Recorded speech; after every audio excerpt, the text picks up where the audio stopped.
Okay, welcome back. We are going to continue the reading of the book called Make Today Count by John C. Maxwell. I hope you enjoyed the reading that we had yesterday, and today we begin with the first chapter of this book, which is titled as Attitude. If you remember uh, the 12 areas of success which he had mentioned, he had called them the daily dozen. It's basically something that we do on a daily basis that we're going to test. I'm doing it on a new recorder, a new software. I hope it works well. In any case, I also believe that you will be getting your own book, or at least be inspired to get your own book as you're listening to this recording. I highly recommend that you get this one. It's a very good book. All right, let's begin. The title of this first chapter is Attitude. Now, there is a quote that I remember from the word attitude is that your altitude is always determined by your attitude. I mean, our attitudes decide how high or how low we are in our lives, how successful or unsuccessful that we are in our lives. I think that's really a great thing to think about as we begin this chapter. So let's begin reading this chapter. Chapter 1, Attitude. I discovered the importance of attitude in 1964 when I was 17 years old. My high school basketball coach, Don Neff, took me aside at the beginning of my senior season and told me that he wanted me to be the captain of the team. I was excited, but I was also a little surprised because I knew that my teammate John Thomas was a better player than I was. But then Coach Neff said something that explained it. John, he said, you have the best attitude on the team, and it influences the other players. Just a few weeks later, I was named Citizen of the Month at my school. Why? Once again, it was because of my attitude. My teachers said they loved my attitude. Then it sank in. My attitude was making a difference in my life, and I was making an impact on the people around me. That's when I made my attitude decision. I'm going to keep a positive attitude and use it to influence others. Many people in this world mistakenly believe their attitude is set. It has become such a habit for them that they believe it can't be changed. They see it as one of the cards of life they've been dealt, such as height or a history of cancer in the family, but that's not true. Making the decisions to choose and display the right attitude daily. The next section. Your attitude is a choice. If you desire to make your day a masterpiece, then you need to have a great attitude. It's not good now. You need to change it. Make the decision. Here's how. Number 1, take responsibility for your attitude. After my wife, Margaret, and I had been married for 4 or 5 years, we went to a conference for pastors where I had been asked to be one of the speakers. Margaret also agreed to do a breakout session for spouses. Speaking is not a passion for her as it is for me. She does a good job, but she doesn't really enjoy it that much. I wanted to support her, so I attended her session. During the Q&A time, a woman stood up and asked, "Does John make you happy?" I have to say, I was really looking forward to hearing Margaret's answer. I'm an attentive husband, and I love Margaret dearly. What kind of praise would she lavish on me? Does John make me happy? She considered. No, he doesn't. I looked to see where the closest exit was. The first 2 or 3 years we were married, she continued, I thought it was John's job to make me happy. But he didn't. He wasn't mean to me or anything. He's a good husband. But nobody can make another person happy. That was my job. As a young newlywed in her early 20s, she figured out something some people never learn. Each of us must take responsibility for our own attitude. If you want today to be a good day, you need to take charge of the way you look at it. I really think it's a great point. I think our lives are filled with these moments when we either blame others or uh, we just are too hard on ourselves to see the happiness that we want in our life, but we don't really remember that it doesn't really come by our own efforts, or it doesn't depend on others. Actually, it's a choice that we make. It's a choice to take the responsibility to understand, evaluate, and analyze our situation, or where we are at the moment. And that takes a good attitude, actually. There's a lot to think about. Very well said. Let's continue. Point number 2, decide to change your bad attitude areas. I have read the Peanuts comic strip for years, and I've always been a big fan. I recall one strip in which Lucy announces, "Boy, do I feel crabby." Her little brother Linus, always anxious to relieve tension at home, responds, "Maybe I can be of help. Why don't you just take my place here in front of the TV while I go and fix you a nice snack?" Sometimes we all need a little pampering to help us feel better. Then Linus brings her a sandwich, a few chocolate chip cookies, and some milk. "Now, is there anything else I can get you?" he asks. "Is there anything I haven't thought of?" "Yes, there's one thing you haven't thought of," Lucy answers. And then she suddenly screams, "I don't want to feel better." For many years, the late Charles Schulz drew Peanuts. That always seemed to be one of Lucy's problems. She didn't want to change in the areas where she had a bad attitude, and she had a lot of them. Many people are like her. I mentioned that there are things in your life you cannot choose, such as your parents, where you were born, or your race. But your attitude is something you can change. And just about everybody has at least a few areas in their thinking that could use some help. If you want to have a better day, then you need to go after those areas. Beautiful. Very well explained. Change is a choice. Changing our attitudes is a choice. It all depends upon how we are going to make those choices, how we're going to decide that I'm going to change, I'm going to not remain stuck or addicted to this particular emotion or area of my life. I need to change, and that needs a lot of self-reflection and just going to someone who can just show you those blind spots. Very interesting. Let's go to point number 3. Think, act, talk, and conduct yourself like the person you want to become.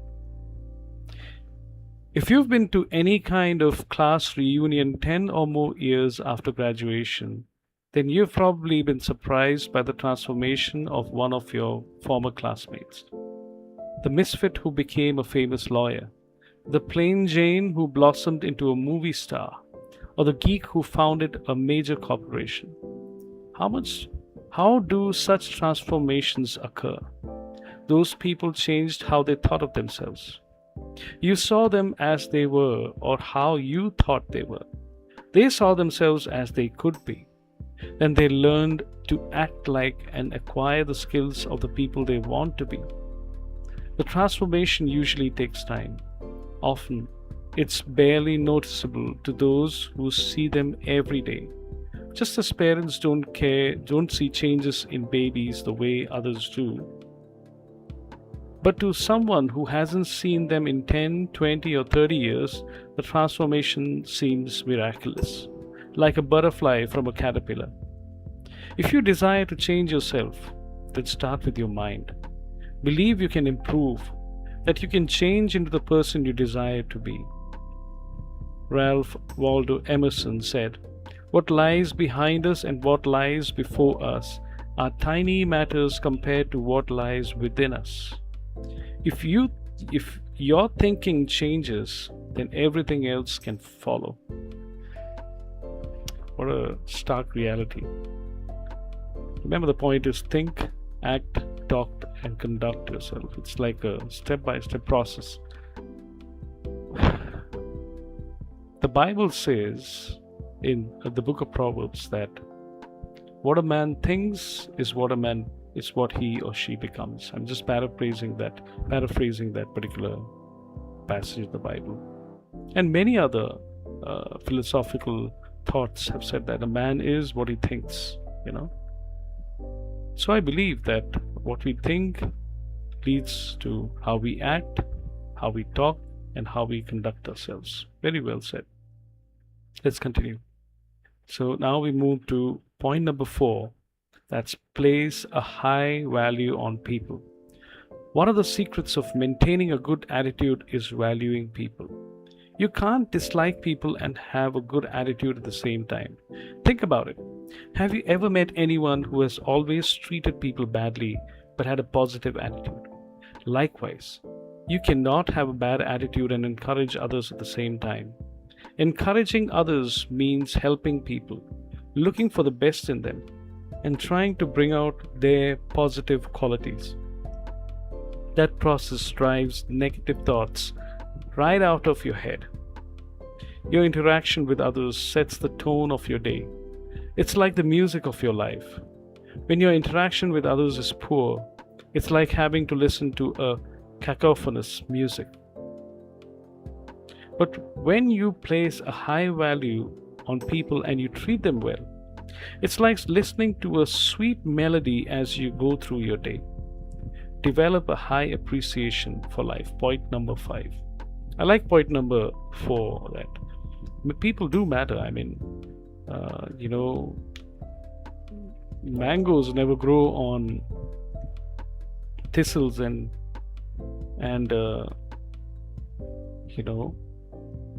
thorns are not produced on a mango tree.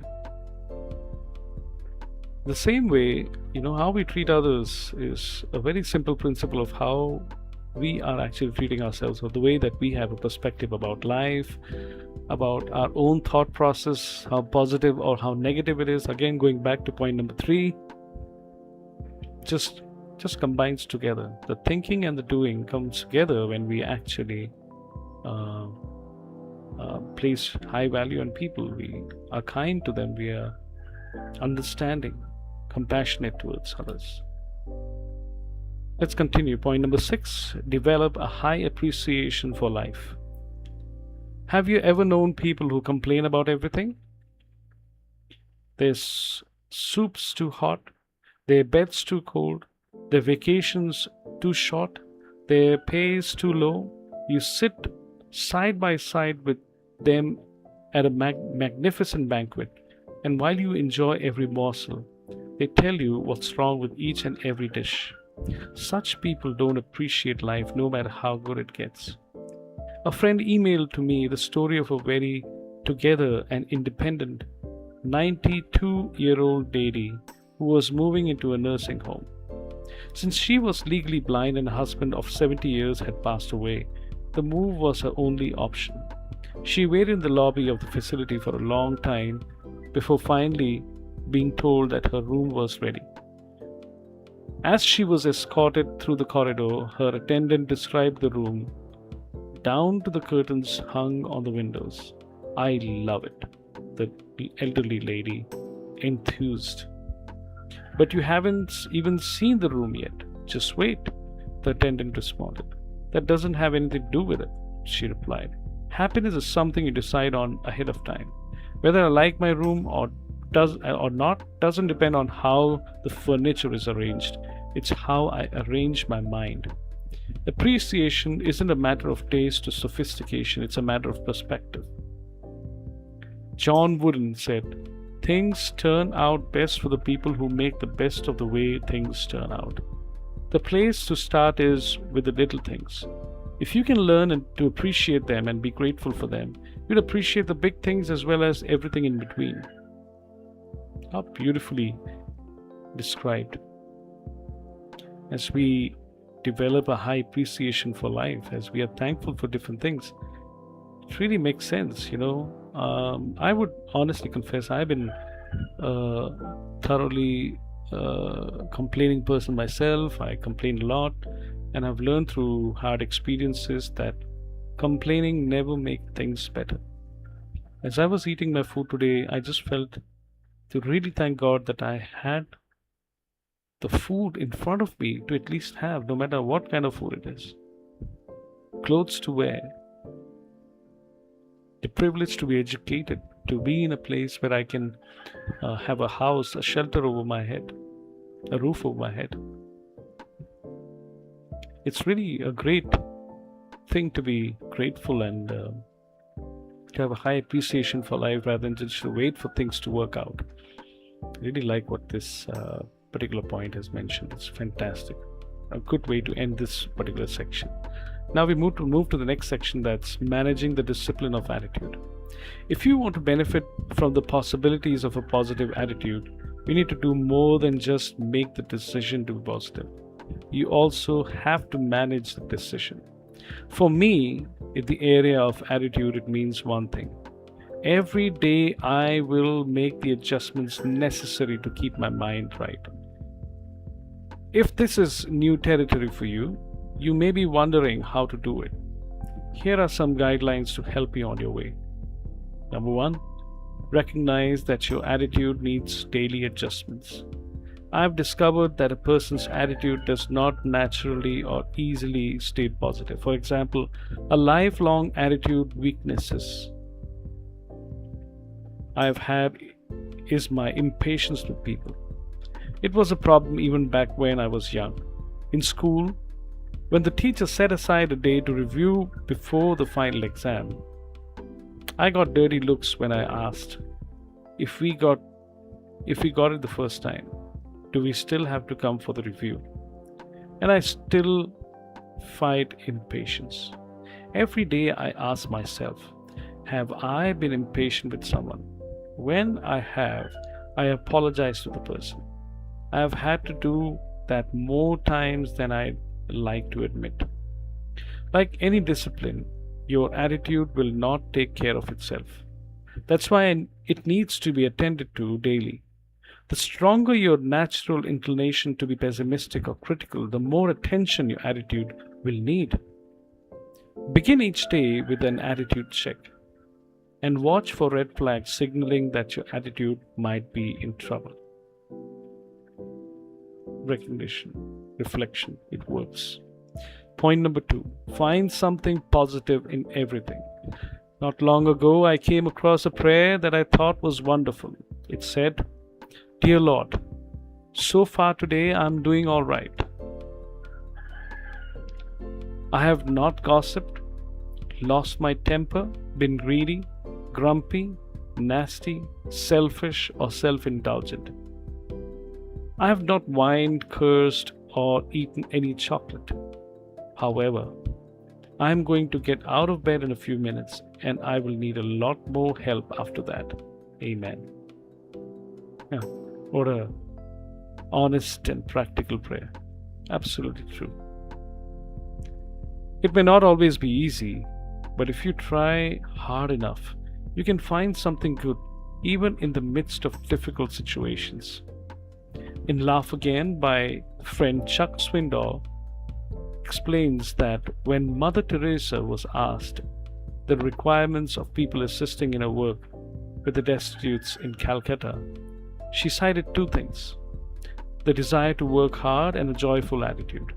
If someone could be expected to be joyful among the dying and the poorest of the poor, then certainly we can do the same in our situation.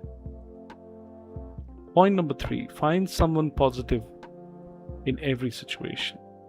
Nothing helps a person to remain positive like having an ally. The world is filled with negative people. In fact, they often flock together. But positive people are everywhere too. You'll often find them soaring above the negative people like eagles. When you do, seek them out. If you're having a hard time, get close and draft behind them the way racers do. If they're having difficulty, you be the one to go out front and make things easier. Two positive people are much better at fighting off the blues than someone going it alone. Such a true thing to say.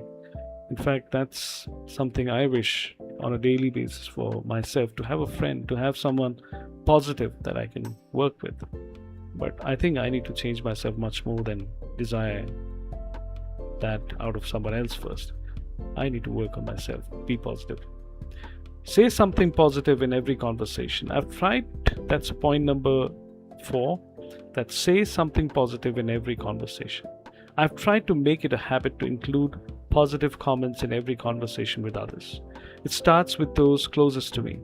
When my wife looks beautiful, which is often, I tell her so. I compliment my children every time I see them, and I absolutely pour out praise every time I see my grandchildren. But I don't stop there. I sincerely compliment, praise, acknowledge, bolster, raise up, and reward people whenever I can. It's wonderful for me as well as for others. I highly recommend it, and I know you can learn to do it too. Point number 5. Remove negative words from your vocabulary. My father retired in his mid-70s, but he has spent his entire life in public speaking.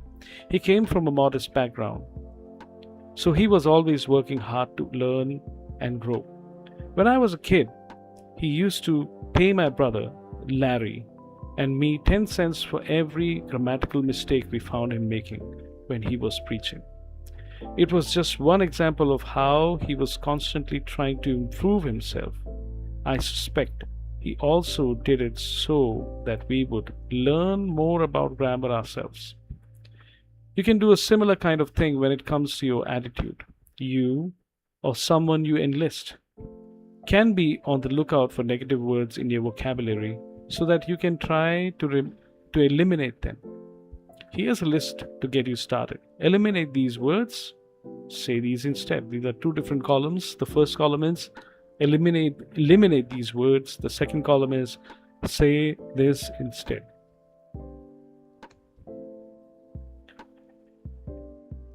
The first word is I can't. Eliminate this and say this instead. I can. If only. I will. I don't think. I know. I don't have the time. I will make the time. Maybe. Absolutely. I'm afraid. I'm confident. I don't believe. I'm sure. You see the contrast between these 2 words, these 2 phrases and words? That's the only way to go forward. We have to keep working on ourselves consciously on these areas. If you continually look for and embrace the positive and eliminate the negative, you'll help yourself to begin thinking more positively every day. Point number 6. Express gratitude to others daily. Of all the virtues, gratitude seems to be the least expressed. How often do people go out of their way to thank you? How often do you receive a thank you note when you give a gift? More important, how often do you extend your thanks to others? In our culture of plenty, we tend to take things for granted. A few years ago, Oprah Winfrey encouraged her millions of TV viewers to keep a gratitude journal to help them appreciate life. Amy Vanderbilt, journalist and etiquette book author, said, "When we learn to give thanks, we are learning to concentrate not on the bad things, but on the good things in our lives. Thinking about the good things helps us to be grateful. Remaining grateful helps us to have a more positive attitude. And having a positive attitude prompts us to think about the good rather than the bad. It's a positive cycle that helps to fuel itself. Like I said, gratitude is quite important for our daily lives. It's what actually sets our attitude, and that attitude sets our altitude in life. Let's continue with the third section that says your attitude decision today. And that's the final section for today. Where do you stand when it comes to your attitude today? Ask yourself these three questions. Have I already made the decision to choose and display the right attitude daily? If so, when did I make that decision? What exactly did I decide? Let me help you by answering these questions myself. Let me be honest. Have I already made the decision to choose and display the right attitude daily? Well, not yet, but after reading this chapter, I do feel I need to make that decision. And so subsequently, the next two questions can only be answered if I make that decision. So tomorrow, I'd be able to share, have I done that or not? And so, when did I make the decision? I made it today after reading this book, reading this chapter. What exactly did I decide? I decided to have a positive attitude, to have an attitude of gratitude, to replace my negative words with positive affirmations, to place people high on value, to find someone positive, to say something positive, to express gratitude daily. That final section, that is I think that's if I'm not wrong, that's the fourth or the fifth section that says your attitude discipline every day. Based on the decision you made concerning attitude, what is the one discipline you must practice today and every day in order to be successful?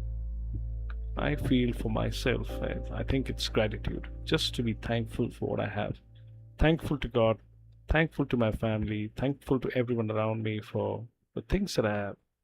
And like I said, that small realization today when I was having food just helped me to recognize that these small things, when I realize them, it helps me to not only have a better attitude, but also lifts me up in my spirit and my mind to actually see things differently, to have a different perspective.